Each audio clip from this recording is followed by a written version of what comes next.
Good afternoon, good morning, good evening to each one of you who's watching us live on Talksopedia, and I welcome you all to yet another exciting episode. Talksopedia is an online talk show where we invite people from different parts of the world. These are the people who have worked for the benefit of others, people who have brought some hope in others' lives. People who have inspired others to be the change the world is looking for. People who are considered to be the good Samaritans. And today, we have such great personality with us. Now, this gentleman is a motivational speaker. He is a leadership transformational coach, a management expert with 25 years of experience in wide spectrum of areas like business, consulting, training, and many life-changing projects. He is the founder of Hope Educational Initiatives here in India and overseas. And he is also the Managing Trustee of the Village of Hope Educational and Charitable Foundation. He was, until recently, the head of business planning in Qatar Foundation Education City here in Qatar, the master practitioner of Neuro Linguistic programming, an avid blogger, YouTuber, and author who holds 2 Limca Book of Records entries. He is someone who sincerely follows his passion of enabling and inspiring others, especially the future generations, to be the change we all are looking for. So please help me welcome the kind-hearted, generous, the Good Samaritan of Qatar, Dr. Rajeev Thomas, onto the screen. So. Thank you so much, Ms. Nisha, and it's really a pleasure and a privilege to be on your show. I've seen the kind of audiences and the kind of speakers that you have hosted in the past, and I'm really humbled that you considered to invite me to come and say a few words to your viewers as well. Thank you so much, sir. It's my privilege, because when you sent your profile and when I read and when I came to know all these about you, I said this will be a great opportunity for me and, for the show itself to have you as a guest. Thank you so much. Humbled. Thank you. All right, sir. Now, to begin with, we all want to know, what is your story? Right. Okay. That's a very interesting and complicated question at the same time.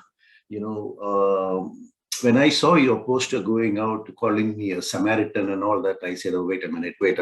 This can't be right, because I'm just an ordinary human being doing what I'm supposed to be doing. And just that not everybody is tuned to making sure that they leave some deep footprints in this world before it's time for us to give away from here. But thankfully for me, my life had given us a lot of opportunities, but more than that, a lot of challenges, which actually helped me to leave a few footprints, hopefully that the future generation can gain from. I think the story of my life is more about understanding how things don't really always go the way that you want it to go. Things may not turn out to be exactly as you plan it to be. Your needs and desires and your plans may actually be faced with a lot of stumbling blocks on the way, but eventually, after a while, you'll realize that all that has been for good. So that's basically the summary and the synopsis of the story of my life, because, we all have a purpose in our life. It's just that sometimes we don't realize it until way late into our own lives. So to give it in a nutshell, I did my early schooling in the Middle East. My dad was based out of Muscat, so I used to study over there. And then once I went back to India, as you know, during those times, and I think even now, a lot of parents are interested to make their children into doctors and engineers. So I had the dream of becoming an engineer as well. But it's just that I wasn't qualified to be one, so I couldn't figure out mathematics. I couldn't figure out the formulas. I couldn't be good in science. So I really had a tough time trying to become an engineer. But of course, my parents were extremely supportive, and my dad was in the Middle East at that time. My mother was with us back in India, and she kept pushing the management of the school to try to give me a seat in the science stream in the 11th and 12th, because that's a requirement to go into engineering. But of course, after a couple of days in the science class, I really went back home crying to mom and saying, look, the water's really flowing over my head. I cannot understand anything that's happening over there. So I had to pull out from there and went into the commerce stream. And then I thought that, okay, if I can't be an engineer, I might as well become an accountant. And because that was the next bright thing to pursue at that time. But as life would have it, I didn't do well in my accounts in school either. So I consider myself, and when I speak to students across the world, I tell them, I've never been a front bencher. I've never been an outstanding student in school. I was just an ordinary student. But here I am standing today in front of so many students around the world, talking to them and trying to inspire them. So it's a story that, any ordinary person can actually go on and create an impact. So coming back to my school story, once I left school, I tried to join accounting program in colleges. I could not do that. Eventually, I had to take up a course in Loyola College in Chennai, where I was based at that time, and went into a subject called sociology, which I hadn't even heard about, and then I had to learn a bit more about what the subject is all. And then I went into study. I mean, I was a good student. I didn't do extremely well, but I didn't do extremely bad either. So I was an okay student in sociology. I enjoyed my college life. And then I went on to do a master's program in school called Master of Social Work. Now, as I really didn't know where life was going, because, I wanted to be an engineer, but I couldn't. And then I wanted to be an accountant. I couldn't. So I had to take the subject that I was given, and I was managing with it. And here I was doing social work. And all the while I was kept questioning myself, why is all this happening to me? And I didn't have any answers there. But as luck would have it, as soon as I finished my college, in fact, in a couple of weeks after I finished my college, my dad, who was in the Middle East, he used his contacts to find me a job in Saudi Arabia. So here I was at the age of 21, just after completing college, heading off for my first job in Saudi Arabia. And Saudi Arabia, I'm talking about 25, 30 years ago, was not a very interesting place to be in. And not that it's a very interesting place to be in now also, I guess. But yeah, at that time, it was really difficult. But here I was forced into a job that, came my way. And I quickly moved up the career ladder in the job that I was given. And I went there with an objective. I went there with the objective of getting 5 lakh rupees in my bank account. So because that's what it used to cost to get an MBA program in the United States of America at that time. So I wanted to get 5 lakh rupees in my account and then go to the US and do an MBA. But as life would have it, in a couple of years after I joined the job, I decided to get married. And I said the MBA can wait, but marriage can't. So there goes my goalpost started shifting from there onwards. And then I got married. I got my kid after a year's time. So my MBA dreams kept getting pushed away. But what happened is when my son was born, my eldest son, Steven, a day after he was born, we realized that he is a child with special needs and he has Down syndrome. Now comes the turning point in my life. My wife, of course, comes from a medical background, but I was a complete commoner. So I did not know anything about Down syndrome, but I didn't know that it's going to make him have various developmental delays in life. And the entire training of my life in colleges had conditioned me, especially during my sociology and my social work days, to go into case studies, empathy, sympathy, casework, and things like that, that were conditioning me to become a better parent, to absorb and understand the needs of my child with special needs when he is born. So without knowing that this is happening to me, life kept pushing me around from one goalpost to another, like a football that's been kicked around. And but there was a purpose behind it. So here comes my son, and I'm stuck in Saudi Arabia. with the nearest educational facility, training facility for him being 350 kilometers away. And there was no way that I could drive from a place called Yambu Industrial City in Saudi Arabia all the way to Jeddah on a daily basis to give him any training that he wanted. So here comes the next mountain in my life, my next hurdle in my life. So I have a child who needs training, but I can't give him training. But and I was doing pretty well in the company. So, I'm very comfortable in my comfort zone. But then all of a sudden, the manager or the boss that I used to work in, he moved away from there, and I started having political issues in the company. So it was forced me to move from there. And all of a sudden, another gentleman who used to work with me, who was my boss at that time, he had moved to Qatar. And he calls me up one day, just a casual call, I mean, out of the blue, when I was really worried and my mind is of a lot of pressure. And he says, Rajeev, I've started some consulting business in Doha, Qatar. Would you like to come and join me? Because I need somebody with your experience and background over there. And I hadn't heard about Qatar. Many people hadn't heard about Qatar at that time because, Qatar was just an appendix sticking out of Saudi Arabia's map at that time. It's just a few years later that we got awarded the World Cup and all the great, wonderful things that happened over here took place. So I Googled up Qatar on the internet at that time, and I mean, having an internet connection at that time was a privilege as well. And once I Googled up Qatar, the first thing that came up over there was the name of Shafallah Center for Special Needs. And that was the only thing I could read about Qatar on the internet, not even any description about the geography or anything else. And I saw it as a message from about it. It said, go to Qatar, something good is going to happen for your son.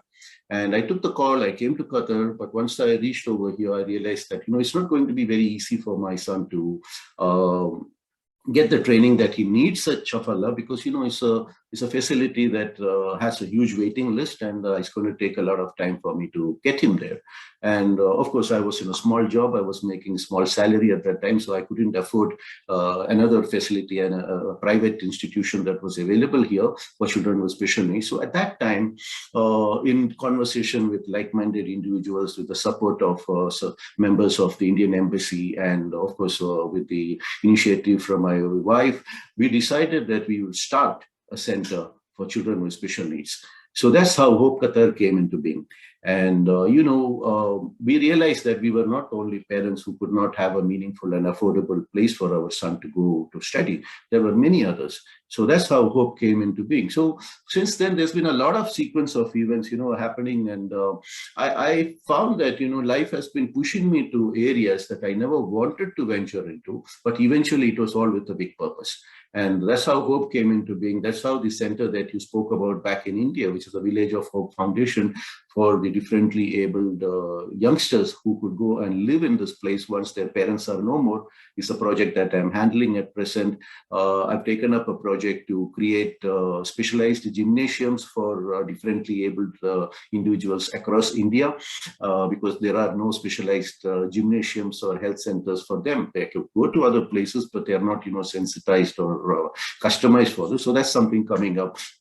There's a lot of things like that. And then I was working in a place, as you mentioned, Qatar Foundation for a long time, about 13 years. I was the head of business planning over there. I oversaw the beautiful expansion projects that happened over there. I had to sign off on strategic plans for many people. I reported to the top management, the royal family themselves.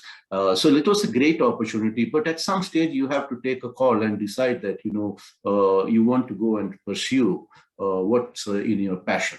And that's why I call myself a passionpreneur. So all these activities that I've taken up were built out of passion for doing something and giving back to the community. And my parents were aging back in India. So I really decided, look, I could always stay here. I'm in a beautiful comfort zone. I'm getting a lot of money, but I cannot wait for something to happen to my parents before I go and be with them.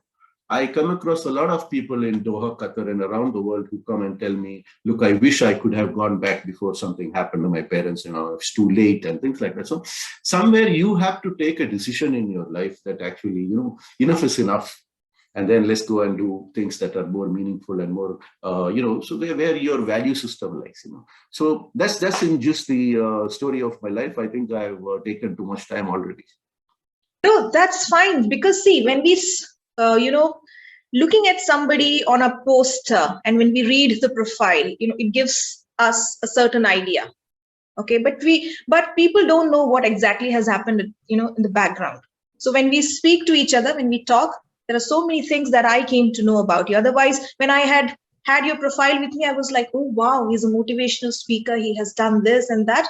But now I know what you went through, and you now have reached a point, but before that you crossed so many mountains, as you said. Right now, coming back to your career in Qatar Foundation, what exactly was that, and how did that happen? Right. So I did mention that, there was a call from my previous boss who asked me to come to Qatar, and we started a small consulting firm over here called Solutions. And very soon I became the general manager for the Middle East operations for that activity.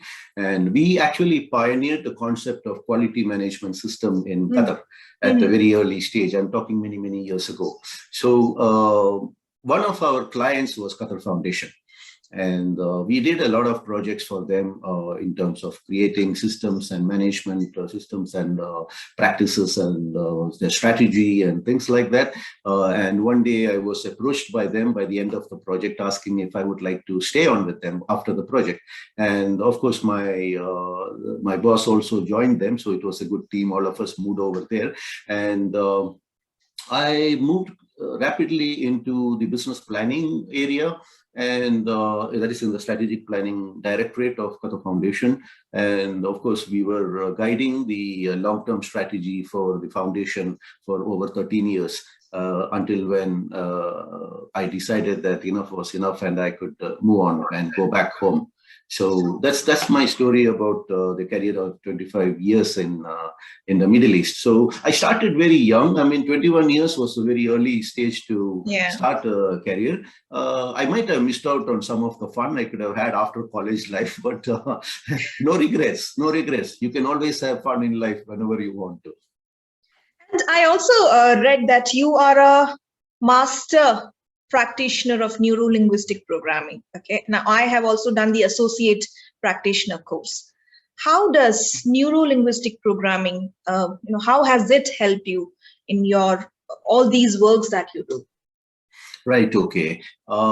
As part of my work with Qatar Foundation and the career that I had in QF, I had this wonderful opportunity to interact with and get directly trained by a lot of leadership gurus like Stephen Covey and Dr. Ken Blanchard, Edward de Bono, and Kaplan and Norton, the inventors of the balanced scorecard. So there's a lot of impact that they have had on my way of thinking and my way of life.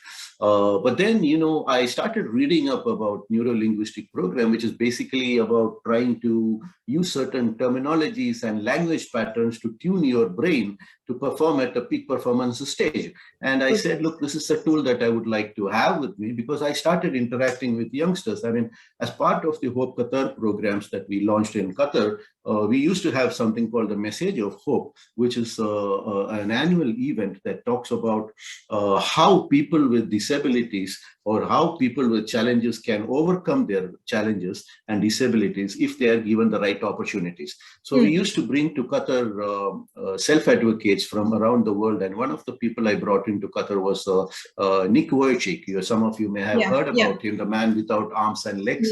And he says, I'm a man without arms and legs and no worries.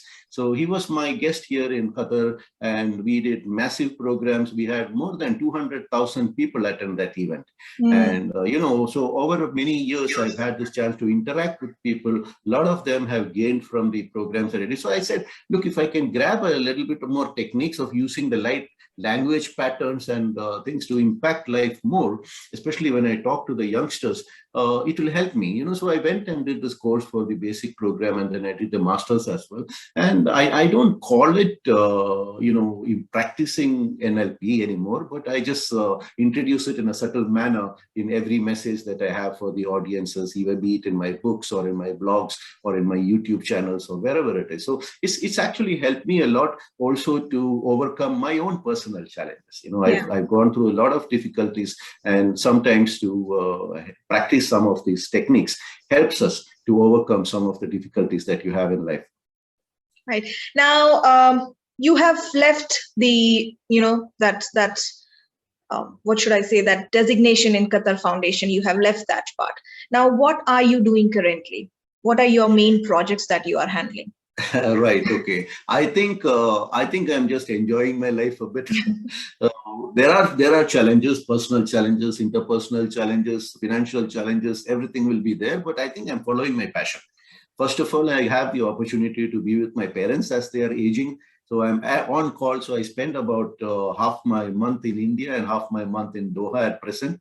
But it wasn't that easy during the COVID period due to travel restrictions, but things were slowly opening up. So here I am in Doha at present. I'll be traveling out in a few days' time back to India again.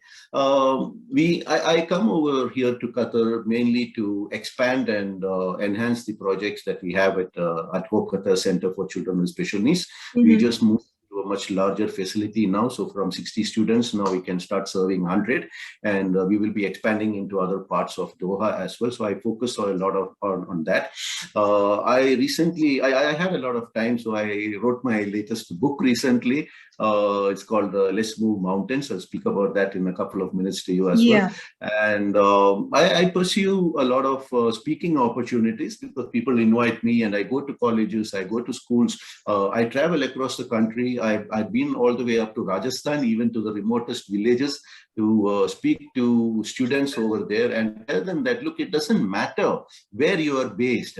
It doesn't matter if you are the child of a rickshaw puller or if you are the child of a maid. It doesn't matter. If you have the passion in you and if you have the drive, there is no limit to what you can achieve. And that's my key message for the next generation. I interact with hundreds and hundreds of students and even adults. I mean, they come to me with all kinds of challenges. Many times you find people stuck in situations and they do not see solution all around them. But I strongly believe that when the universe gives you a problem, it is like a wrapped gift. Okay, so you see the problem on the outside, but as you unwrap it, you start seeing the solutions within. So many people get stuck with the gift cover. They don't actually unwrap it. So this is what my book is all about, trying to help people to overcome these challenges and go inside. And as I said, I'm following the new projects that I'm working on, which is the residential community for the differently abled, the gymnasium. So in reality, there's a lot's happening, but I have a lot of time as well. What I do is, I wake up early, as early as possible. I mean, not too early. By 5:30, I'm up. By around 7:30, 8 o'clock in the morning, all my official work is over. Then I'm a free man. Oh, okay. Okay.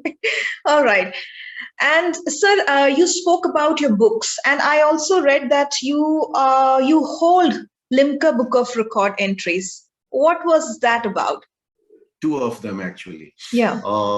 In fact, a relative of mine, a cousin of my dad, actually wanted to write a book about his mother.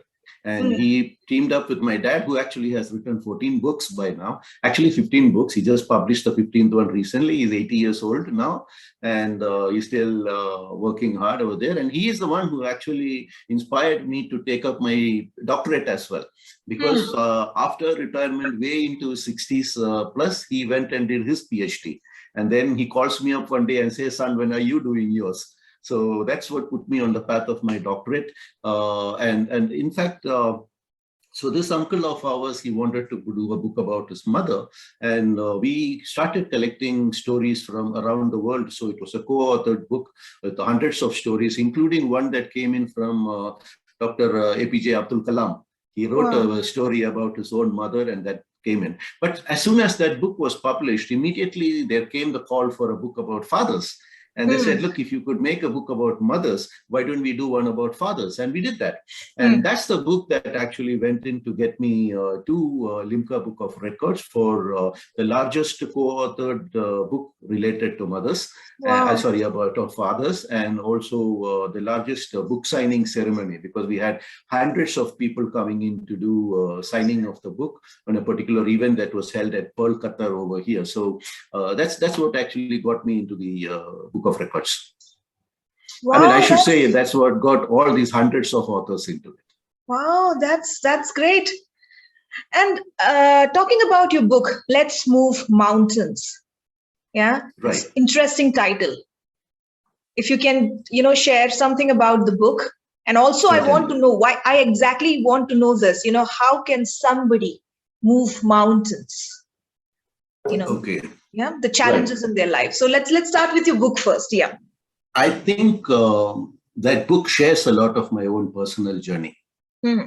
And it's, as I mentioned, there's a lot of tips I picked up on my way, both in the career, in the corporate career, as well as in my interactions with all the people that I meet on a daily basis, the influence that I had from these leadership gurus and all the trainers. So all their blessings are transformed into the words of this book. So what we see, Ms. Nisha, is that a lot of people are smiling and posting a lot of wonderful pictures on the social media today. But behind those smiling faces, there's a lot of aching hearts. So and everything that you see on the social media these days is not entirely true. I give you a small, simple example. I see one of my good friends celebrating their 25th wedding anniversary, and with all these beautiful, amazing photographs about how wonderful his wife is and how their life has been beautiful, and these pictures of a party and celebration and all that. And I call up the guy and say, "Hey, happy anniversary, buddy!" And he says, "What anniversary, man? We don't even talk to each other." So then you see the difference between what you're portraying to the rest of the world and what you're really going through, and this is the fake impression that a lot of people carry with them, thinking that, hey, that's what life is supposed to be like.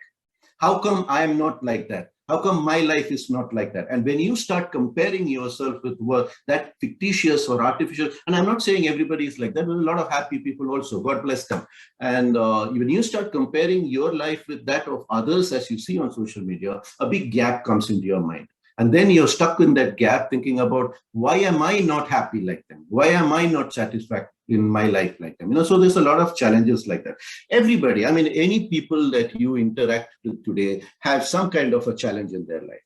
Okay, it could be related to financial issues, it could be related to interpersonal issues, it could be related to relationship within the family, parents and children. Many families, parents come to me and say, my kids don't talk to me anymore. And this is all real life situation that happens in the world that we are in today, and all the challenges that you had with regards to COVID these days. I mean, you name it. There's so much happening out there that what happens is people get stuck in the challenges, and very often they fail to find the solutions. Because as I mentioned earlier, it comes in as a package. And there is a problem, there is a solution, but we don't see the solution. We only focus on the problem. Okay, so this book gives us very simple techniques where they can actually use to overcome and move forward from that position of stuck and to get into an unstuck position. Okay, one of the simplest techniques that I could give is to take it out from your mind and put it onto a piece of paper.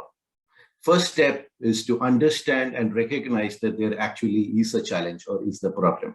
So when you know that there is a problem, you know that you can actually work on it. But if you're living in a state of denial, you're not going to progress. So the first thing is to accept. Acceptance is very key to understand that, yes, I do have a challenge. I don't want to call it a problem, a challenge or a mountain or whatever you want to call it. And then start taking it out from your mind and put it on a piece of paper so you can actually list down, okay, these are the things that are troubling me. 1, 2, 3, 4, 5, and so on and so forth. The moment you take it out from your mind and put it on a paper, your mind is decluttered. And once your mind is decluttered, you can start thinking clearly, you can start seeing clearly. And this is one of the first techniques to do it. And then, of course, the book goes into explaining what you can do with this list that you have prepared with. It's not enough to understand and to recognize there is a challenge. You need to work on it as well. So at some stage within the book, we talk about the fact that it's you who's responsible to overcome your challenges, and you cannot wait for somebody else to do it for you. So many people try to stay as a victim. Playing the victim is a very easy way to get away from actually having to do something about it. So I can say, look, I'm not able to make enough money because of the political situation or the economic situation, or now you can blame the war in Ukraine, or you want to blame everything around you, but nothing is going to change unless you take action. And this in this book, I've given a lot of simple techniques, about how you can focus on the steps and start taking the baby steps. You don't have to wait for the ultimate solution. Even the small baby steps will start getting you unstuck. And in reality, this is based on a very popular workshop of mine that I used to run. And I've seen amazing transformation during the workshop. So I believe that a lot of the readers, when they start reading it, and the feedback that I'm getting is good, that, when you start working through it, it's not like a storybook, it's a workbook. You're going to work on your problem, you're going to identify them. The very first chapter makes you write down the problems that you actually are facing. And then you progress through the book, and I give you a lot of simple techniques where you can work around it. And then by the end of the book, you will notice that your mountains actually have started moving. One problem that I understand or come across is that a lot of people are chasing their wants in life. So the wants keep moving. It's a moving target. So I want something today, and then when I already get that, I want something else, and then I want something else. And it's always, also triggered by the latest technological developments, what you see on social media, whatever it may be. So my wants are unlimited. But if you start chasing your wants, you always remain in a state of unsatisfactory situation. Your mind is never satisfied. But if you understand that you already have everything that you need in life, and as against what you want in life, you can immediately understand that, hey, how blessed I am. Okay, I have a roof over my head. I have food in my plate. I have my family members with me. I have a good health, or I'm able to talk. I'm able to live. I'm able to breathe. The very fact that I'm alive today is a blessing in life. But if I'm worried about the fact that, hey, I'm driving around in a Honda City and that guy is driving around in a Mercedes Benz, you're always going to remain stuck in that kind of a situation. So sometimes you need to introspect and see whether you really need those things. Okay, and you really have what you already need in life. So something like that, and I have a whole chapter devoted to the power of action. So it's not enough to just think about stuff. Okay, I want to improve things. I want to improve things. Okay, what are you going to do about it? So how do you get from your present state, which is the state of unhappiness, into your desired state, P to D as I call it? And how do I know that I have actually achieved my desired stage? So what kind of measures or technique can I apply to make sure that I'm getting out of my stuck stage and I make progress step by step until I reach the desired stage, And it's a very easy, Ms. Nisha, because, as long as you realize that you can make a difference in your life and start working on it, you can get moving forward in life. Yeah. And sir, I really like the phrase that you used a lot in the profile, saying that you inspire and enable others, especially the future generation, to be the change. To be the change. So, and right. I want to understand what kind of activities do you do especially with the younger generation, not with adults like us, but with those young students, the youth, to make them understand that, they have to take the responsibility of their own life and be the change. As I just mentioned, when you actually need to make a change in your life or a change in the environment around you or society around you, you cannot wait for others to do it for you. It's important to take responsibility and grab it with both hands and to then start implementing it. So in my interaction, I get invited to a lot of schools and colleges, as I mentioned earlier, not just in India and Doha, but other places as well. So when I talk to these youngsters, and it's just very surprising to see that, even when parents bring some of these children to me for coaching or for mentoring, I realize that the entire communication system within the family sometimes have broken down. Yeah. Okay. Everybody is stuck on their own social media channels, their own mobile phones, that they're not even talking face to face anymore. Okay. And so this leads to a situation where the child is left in a lot of stress. They do not know whom to go to. If you take our traditional Indian family setup where you have joint family members, you have grandparents, you have uncles, you have aunts, you have cousins around you in the either in the same house or neighborhood. If you're unable to talk to your dad or to your mom, you can go and talk to somebody else.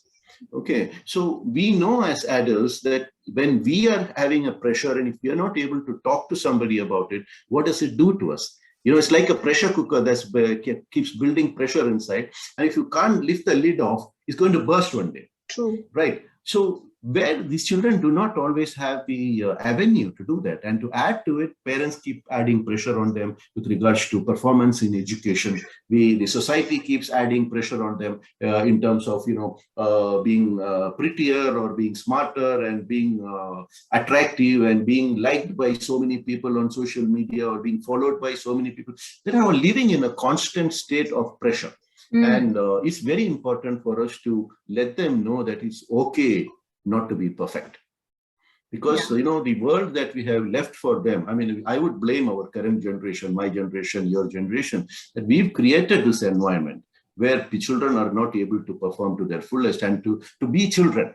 Okay, the kids can't be kids anymore. They don't, even in a place like Doha, Qatar, how many of our children actually can live on their own if the parents could not, drive them around or walk them around or take them to tuition classes or whatever it is. So we need to be able to empower them to understand that even if they are small kids or big kids or teenagers, young adults, whatever it may be, they can actually move on and overcome some of these challenges. First thing to do is to recognize these challenges, as I said, and identify how we can work on it. Speak to somebody, start building relationship. I do a lot of programs where, I help parents and children to start building bridges within the family so that they can open up and speak. And sometimes the parents want to force their children to live a life that they couldn't live.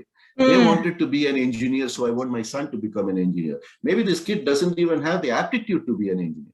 So you're going to force him into an educational program or a career that is going to leave him unsatisfied for the rest of the life. So I use a lot of my speaking opportunities to talk to them about, showing them live examples of people who have gone on to overcome challenges. I make them aware about some of the requirements of the world around us, to be more compassionate, to be more absorbing, to become sponges, right? So that, we're not always going back and reacting to all the stimuli around us and becoming negative individuals. And I try to convince them that the competitive world that we are trying to create for them is not the real world that they need to be living in. Okay, if we are always trying to be better than somebody else, we're always fighting in constant competition with everybody else. That's a very stressful atmosphere to be in. And you don't want your children to be growing up as stressed kids. You want them to grow up as children who will smile at you. Children who will actually come to you when they have some requirements, or they do the best they can.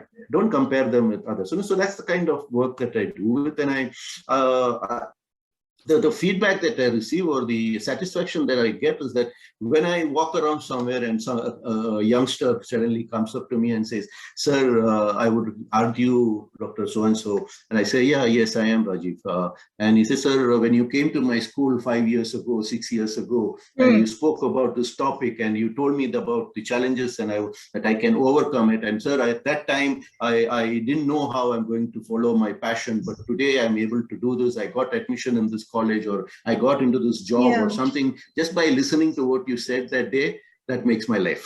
And that's the kind of impact that I'm able to create sometimes, and I'm really humbled and thankful to the Almighty for giving me such opportunities. And I think that I will continue to do it till the flame is blown out of me.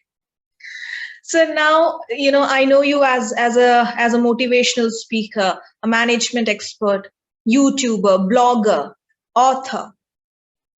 Somebody who does a lot of things for others. But who is Dr. Rajeev Thomas? That's a tough question. I think that's something I'm still trying to find out. I think I'm just an ordinary person trying to create an impact. I mean, in whatever way I can. If I get an opportunity to do something that will have a meaningful impact on somebody, I like to do it.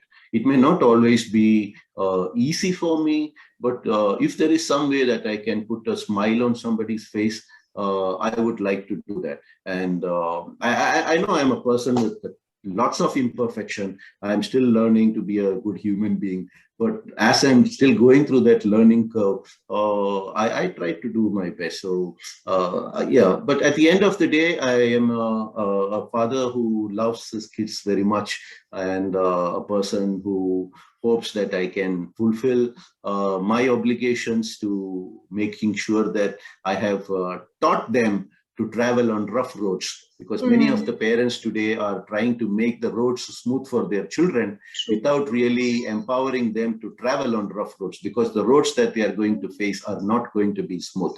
The world is not filled with smooth roads. So what we need to do is to make sure our children are ready to travel on rough roads. And I think I'm trying to do that. Beautiful. Now, sir, what would you like to share with our viewers, your, your message to them? We all have an opportunity to make an impact in this world. It could be not necessarily something huge like what Mother Teresa did, but it could be just a drop. And she herself claimed that her work was just a drop in the ocean. Yeah. So if we can become a minuscule portion of that drop and make a change, you find somebody that who needs a helping hand, or just an ear to listen to, be that, and at the end of the day, if we can leave this world better than the time we came into it, I think we have achieved our purpose. And of course, another message I would like to tell the viewers is that if at any stage, if they believe that I can be of any support to them, if I can be of any help to them, I would love to hear from them. Reach out to me. There are so many ways to connect with me, and I'll be happy to support you in any way possible, be it for yourself, your children, your families, your companies, your corporates, your whatever it is. If I can be of help, I'm here. Thank you so much, sir. Thank you, first of all, for coming here and sharing those nuggets of wisdom. And there were so many things that you mentioned and so many takeaways as a parent. I have 2 little kids. And as you said, that we all are trying to make the road smoother for our kids. But at the back of our minds, especially me, I know that that is not the right way of parenting. But today you explained it so beautifully. Thank you so much for that. And once again, thank you so much for taking the time out of your not so busy schedule, but still busy schedule, and coming here and sharing all those great lessons with us. Thank you so much. Thank you. Thank you, and take care. Thank you to each one of you who is watching us live on Talksopedia. I will be back next week with a new guest. Till then, have a great weekend. Take care. Bye-bye.